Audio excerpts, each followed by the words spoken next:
Hey Copic friends, Michelle Houghton here. It has been a long time before I have had a chance to circle back around to this. This is an image by my friend Andy, and this particular image is from a company, I want to say this right, called Picture This Creative Endeavors. And part of the reason for the delay in this is Andy and Picture This have parted ways. But this image you can still get from Picture This Creative Endeavors. Andy, in the meantime, is going to start creating digital artwork with some encouragement from his fans and of making that available, we believe, on Etsy. We're not totally sure yet. So if you like his style of images, and what I would love for you guys to see, he has a little Facebook group you could go join. He not only has these kind of architectural, the cars, the buildings, but he also has started doing some little gnomes and things like that. Anyway, fun stuff. If you're interested, talk you through what I did to get us up to this point. I finished off the shingles. I finished off the stucco, got all the wood done. I did go back in. There was a couple little areas of brick that I needed to get updated. And then I did all of the stone on the base, or the majority of it. I did the steps in the same stone. In fact, even these top levels were those stone colors. And I realized two things. First of all, it flattened this bottom portion completely. And so I had to do something there. And then I also felt like the top of the step really had to be differentiated in that it really was blending in way too much. So I like the stone down here, but I had to pop it forward. So these are blue violets, BV20 and BV23, right on top of the stonework that we did before. And that just flicked out from the staircase to really push the wall back and allow the steps to come forward. And then I used the same colors that we did on all of the woodwork to go through the top of that step. Now I'm referring back, we did a lot of this, or picked out those colors, on a previous video. So if you haven't seen that one and are curious about the technique on the stucco, the little details on the bricks and stuff like that, you need to pop back to that one. But I went ahead and tested some colors, and I think we've got, there's so much going on here. And of course I picked these colors several weeks ago, and now we're coming back to them. So let's dive in and try to find some of these pieces now. So the door, and then we're going to do some of the, I was going to do siding and door with some blues. So let's do that first. I've got a B32 and a B45. So I'm going to start with the B32, which is pale blue. I'm going to leave this zoomed out. This is where my kind of setup sits, so we don't lose the picture too easily. One of the things that I really wanted to do before I came back and revisited this image was see how Andy treated the windows, all that glass that when you print or you stamp one of these, it's black. And so I wanted to see kind of what he was doing there to make that look a little more like glass, and what he appears to do, and I have not seen a tutorial of this one of him doing it, but it looks like he actually goes in with opaque white and kind of hints at some coloration or reflection there. So all right, we're going to do this, and then I'm going to come up and do this little underside. I like trying to continue colors where I can. So let's come up here. I'm trying to remember what else I was going to do, but we'll do the framework on this window as well. Because at some point you have to say, I've used so many colors, I don't want to keep pushing that. So let's go with this. This probably should have been the wood, but we can do that fairly quickly. And then the last piece, let's see, window and door frames. double checking. I made all these little notes, which are very helpful, but I kind of thought through, okay, if I've got this here, what'll work? And I have 3 kind of color combinations we're going to go through today. They're not huge areas, and because the door is the broadest area for sure, most of these are just little thin lines, so we won't have a ton of blending, so I don't need to worry too much about things drying as I come back to them. And I can still blend them if I need to. A little more oomph. All right. There we go. So that'll get, oh, and I think we're going to do the blue kind of on the trim over here, and then that will be all of our blue. I know, not doing a pretty haphazard today. All right, and then my second color is a B45. So this adds not only value with that last color, but some saturation, or kind of desaturates it with some gray as well. And this is called Smoky Blue. So we're going to go inside the frame, kind of the framework on the little doors, add that shape to those, depth to those.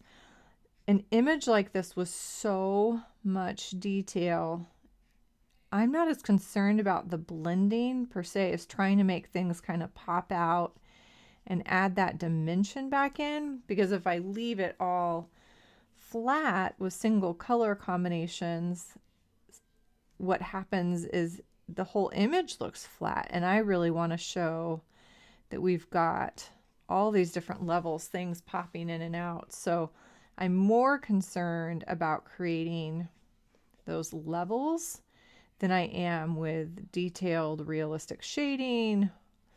You could, but I just think my time is much more better spent creating kind of this depth to show off some of this amazing detail that's going on in the image. All right, so there's a door. We didn't get that window. We'll come back to that in just a second. I'm going to come along the bottom edge of the horizontals over here, and I'll do the same thing on this other one in just a second. And then you can kind of pick one side or the other if you want and hit the verticals. But if you're going to do one side, make sure it's the same side on each of them. All right, so let's throw our blue over here as well. So some of these I did and left them wood, and then obviously we've got a couple of them that someone has gone back and painted. It's minimal color. It doesn't show up a whole lot, but I think those touches sometimes really make a difference. And I haven't forgotten, we've got a couple things of blue up top too. So not done, not done. This actually could just go that dark blue color, sink it back in. Okay. So then we've got these guys, I think, let's see, we're going to go to the left. That's my left. And under to the left of those little column guys, and under to the left, and under to the left, and under. And that might sound funny, but that is actually what I'm doing in my head. I'm just saying it out loud for you guys, but I will repeat stuff like that, because if I don't, then I will oftentimes kind of lose track of what I'm doing. So, okay. I'm going to assume as we get back into that corner, that's going to get darker.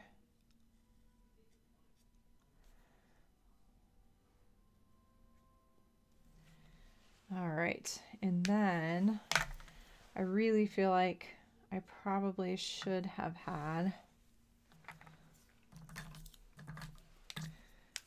this guy as wood. So my wood colors were E31 and E35, and I'm looking down here, and this is the other thing. I could have done blue, but I'm thinking, I think I'd prefer it wood. This is one of those images for me that as I color it, I find other things. And so I don't put my markers away. I don't, like, my wood ones are still sitting here in my jar. There's no way I'm going to catch them all on the first time through. I won't see them all. So I just have my little cup sitting here with all of my markers so that I do not lose track. I'm going to say that's that wood as well. Okay.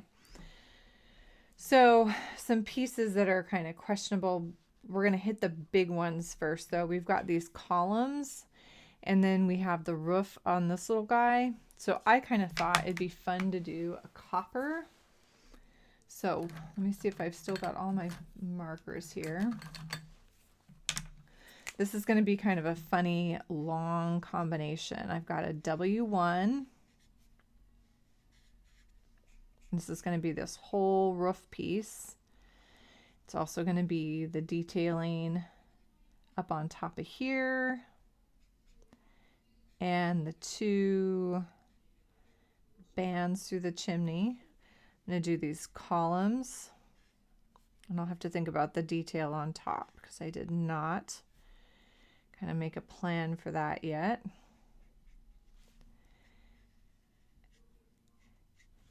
Find all these spots though first. Let's see, say those end caps are going to be this copper as well. So I've got the roof, detailing, and the columns, I think. Let's come down. We're going to do the barrel.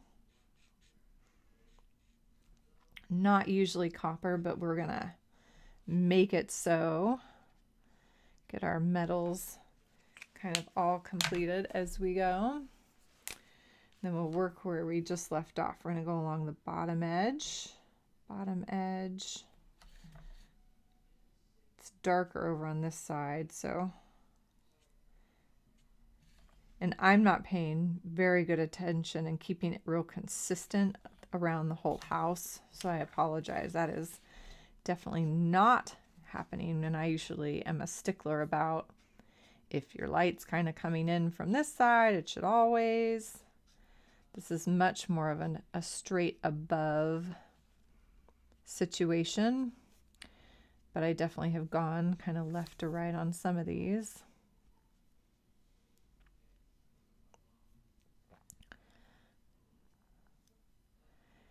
Okay, then the columns, I'm going to come in from that left side. The tiny narrow ones, there's not a whole lot you can do. I'm just going to run the tip of my marker right along that edge.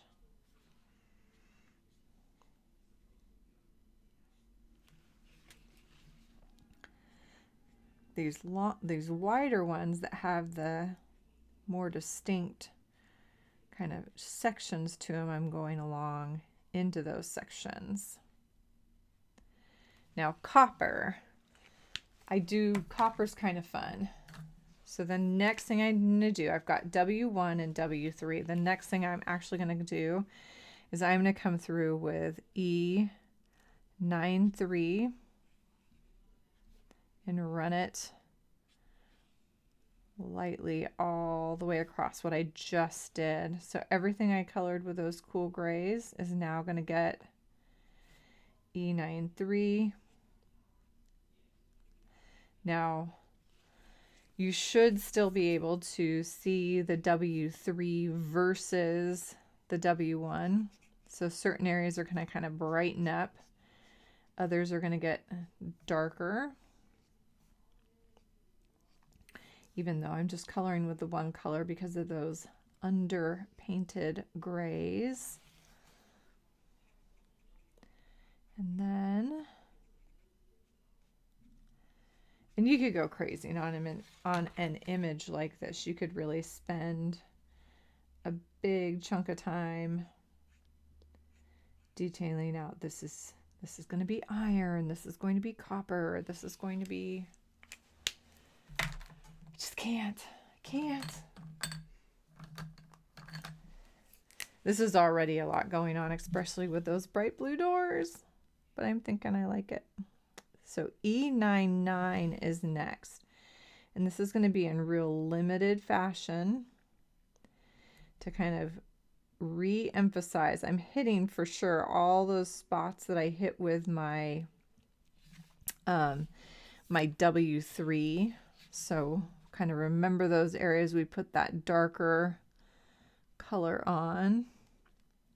So I'm going back in and hitting those. I'm going to add just a little bit on there. I don't want it totally flat, although it is a pretty straight piece of copper. It would be flat.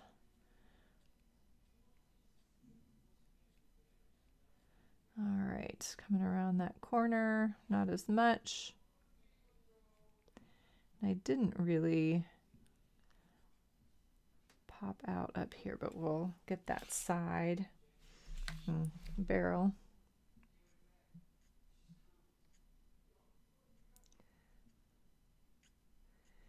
And then, columns. Don't forget the columns. And then we'll kind of do a little bit of blending so you can kind of see. And obviously I'm doing way more this time than I did last time, going ahead and coloring this in. So if I need to, I'll do a little speed up too so we don't get too long.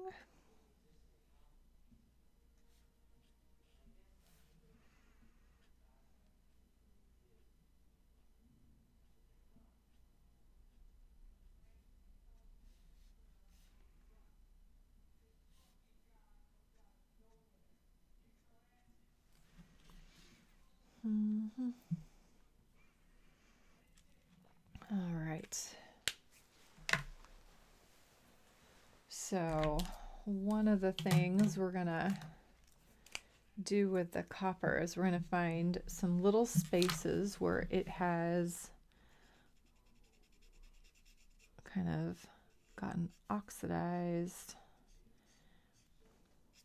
So I'm gonna go into some of those light areas and lay down some of this G20. You don't have to do much of this if you don't want to. You don't have to do any of it. You could just go ahead and blend those smooth. Do that with your E93. You could also do another layer of the W1 and or W3. So that copper is one of these that you can really play with, in that you can go back and forth.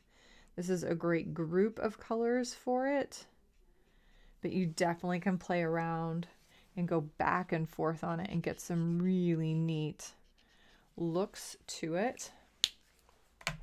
I think I'm going to do a little bit more kind of softening that E99 in a couple of these bigger areas. The G20 did a lot of that, the green, but I'm thinking I want a little bit more. And it's really only in the big ones, like these wider columns. I can definitely see the stripe along some of these long ones. So kind of softening that.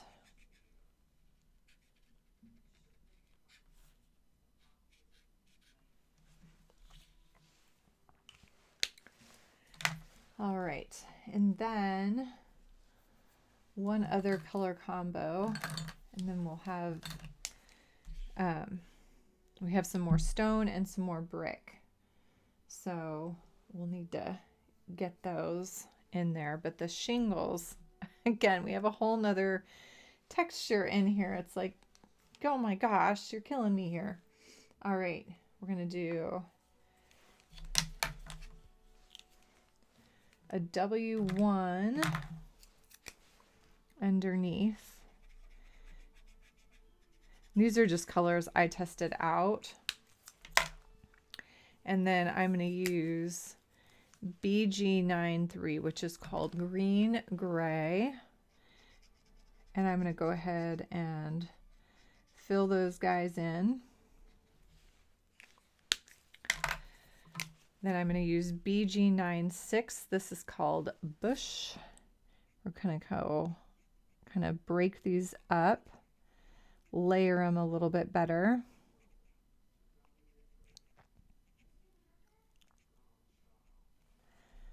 And then two options. You can leave it just like this, or if you are silly and ridiculous like me, you can bring that W1 back over and add a little bit of texture into that light area. So all I'm doing is setting the tip down, holding it 1 or 2 seconds. It's going to blend that together a little bit, but it's also going to create kind of a mottled texture, just like we would do with a colorless blender. All right, so the pieces we've got left that are significant, we have the full chimney up here, and then we have the door and the wall down here. So we are going to YG 91. Okay, so the rock, we're going to use this YG 91. I just figured it was easier, especially on the door. My guess is they might take the time to pick one type of stone, so it has a little more substance to it. We're going to say they did the same on this little peephole galley window off to the side. And then I used a W3. Felt like this worked pretty well. Coming back in and adding, just like what I did on the other one with a lightening effect. This is going to actually do that same mottled kind of stone-like appearance, but it's going to go with darker instead of lighter. And on this guy, we can kind of come in, and again, we've got this stack of rocks. We can focus that little bit darker color where it's running into each other. Obviously, as it gets vertical at the top, it's a little harder. It'll be toward that bottom edge. Think about what's facing away from that sunlight. And then as we come back around, you can put it right underneath the rock. So it'll be the top edge because it's overlapping a little bit, or we're showing that those rocks are stacked. All right, but that tones that down a little bit. And then we've got our brick up here, and I basically decided it's kind of silly to reinvent this. We're going to go back in with our two brick colors that we used before. And again, the beauty of this is it does not need to be like, you don't need to do a pattern of any kind. So I would purposefully try to go, some are bumping into each other, some are apart. There's a full row of a single color. This is my, E18. This is one of those unusual ones in the Copic world that the markers don't necessarily go along with what their number says they should be. So E18 and E19, the 19 should be darker than the 18, but in this case the 18 is the darker of the two colors. And you can actually see that when you look at the lids, but that's not the way the numbering system works. It actually should not be the darker of the two colors. So I'm going to try something because we've got all this brickwork up here. It's kind of crazy how much. We're going to do a couple more, and then we're going to see what happens if I just go over the rest of it with the lighter E19. So you guys can see real quick. There's the E18 and the E19 sitting side by side, and you can see the E18 is actually darker. So we're going to go in, and because the E18 is darker, I think I can maybe even just bump along and fill these other guys in.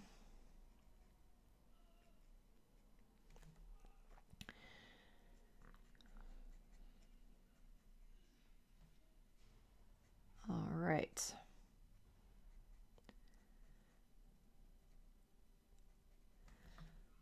Just about there. I think I'm going to do one more thing to the chimney because it's looking a little flat.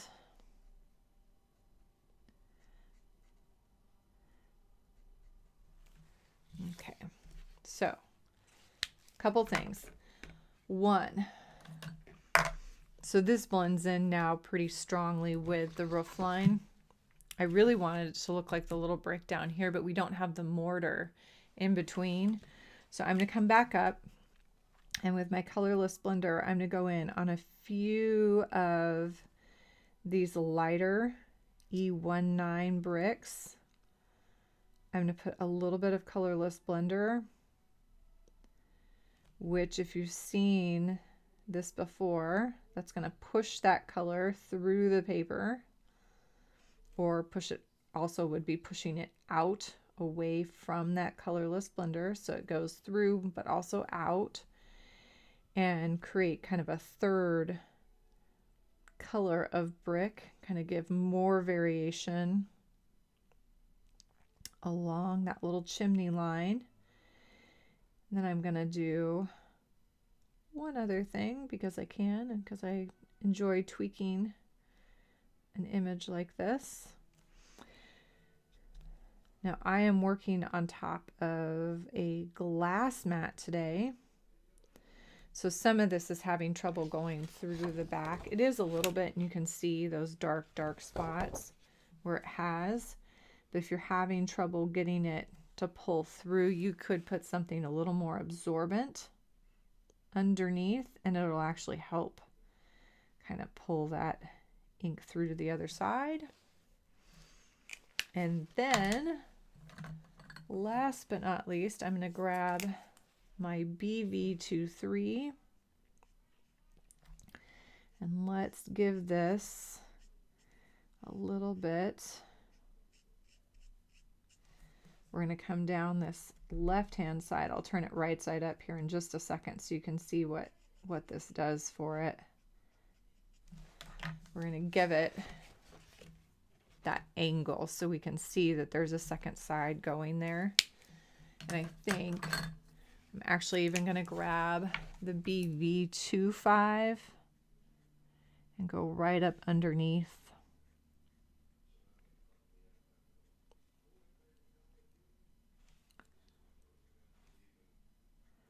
Each of these little ledges.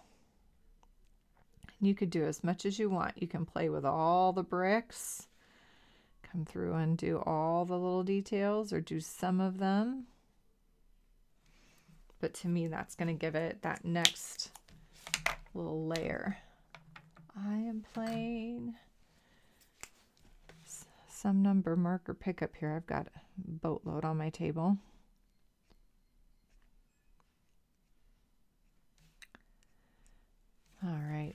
to stop there. Stop, Michelle. Stop the madness.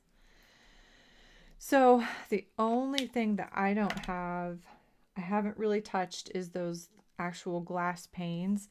And then I missed this up in here, and I'm looking at that now, and I really feel like it's probably part of that framework.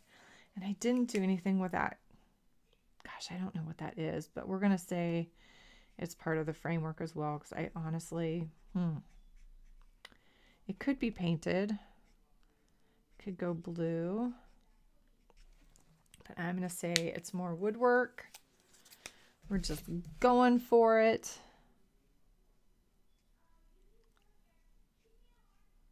And then come down in here.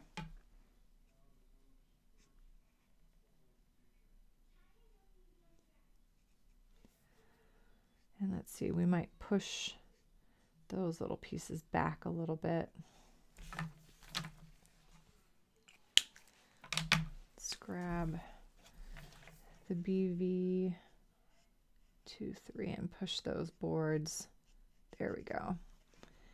Those little cutout sections so they tuck back in pretty tight.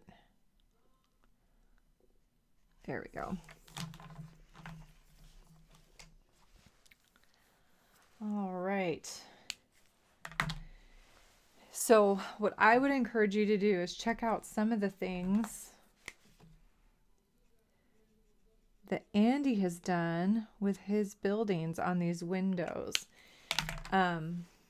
What I really liked, let's see if I can find one of my opaque whites. I'm hiding some of them from myself. So one of the things I saw that he did is he went in on some of these and actually added, either with a paint pen or with colored pencil or even chalk, he added in this idea of almost like a little bit of reflective, refracted light. So this is a paint pen. This one is a Sharpie, which you can't get anymore if you don't have a Sharpie. Uni Posca is the one I actually like that's still out there and you can still get. So I'd encourage you to look for one of those. It's beautifully opaque white. And I'm using this really sparingly and then kind of smearing it. You could get the same effect with a colored pencil and or a chalk pencil and kind of fuzzing up that black so it's not quite as dark. But this, I think, is pretty much, I didn't do any ground, any sky, but I think I pretty much have the majority of it where I want to go. So hopefully you enjoyed the process, learned a few things. So if you have a chance, check out Andy on Picture This on Facebook. If you can't find him, let me know. I'll try to remember to link over to him so you guys can find it. And then kind of keep an eye out when he opens his Etsy store. And I will post as well because I'm a fan and I think he's doing a great stuff and I want to help him get his artwork out there. So thank you, Andy, for sharing and all your time and talent. Thank you, everyone, for joining me today. If you haven't had a chance, subscribe and turn on those notifications so you can get videos from Copic and the Craft Room in your inbox when I have new ones.